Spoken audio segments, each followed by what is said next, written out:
Hey everybody, just want to share a quick little insight from my study of General Conference today. I was listening to the October 1933 General Conference while I was working out, and Melvin J. Ballard was closing out the opening session. And once again, for like the fifth person in a row, he was talking about the need not to repeal prohibition.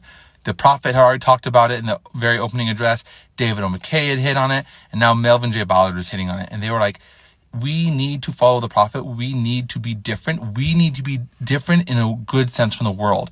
And then whereas the world is going down a path of degeneracy, we need to stand out. If the world will ever come to our doors, as been prophesied, it will come because we are different and they see that we're different in a good way.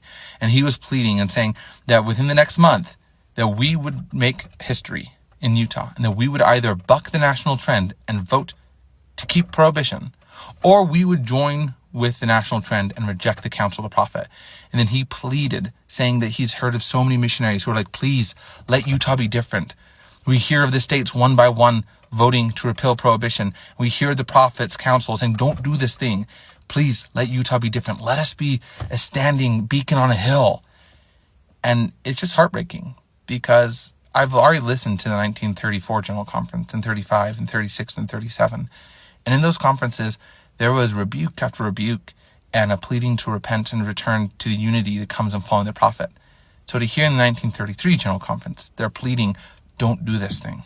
Follow the prophet. Don't vote to repeal prohibition. Because if we vote to repeal prohibition, the Lord will have to punish us for our disobedience. And I'm just like, it's kind of heartbreaking. It's heartbreaking to see that we were warned. We were warned thoroughly. Listening to these old General Conferences, every single social issue that we are facing now, everything from our debt to the size of the government to the utter unchastity across all spectrums of the society we have today, we were warned. We were warned thoroughly by the prophets. And I think that none of them are documented so clearly as the repeal of the prohibition, the 18th Amendment. And it's heartbreaking. It's heartbreaking to hear the Lord's anointed pleading with the membership of the church. And you're like, yeah, obviously they're going to listen.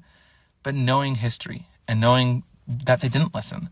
And just, I can imagine, because Heber J. Grant, after the vote, because this was right before the election where they voted to repeal prohibition, right after the election, it is reported that Heber J. Grant had his hang down and said, members sing, we thank thee, O God, for a prophet. But they seem to add the words, so long as he keeps his mouth shut politically. And I think that we as a church have done that too much.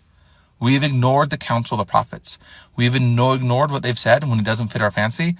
And I think that we were thoroughly warned, and now we are facing the consequences of our disobedience. What we have now is directly correlated to disobedience.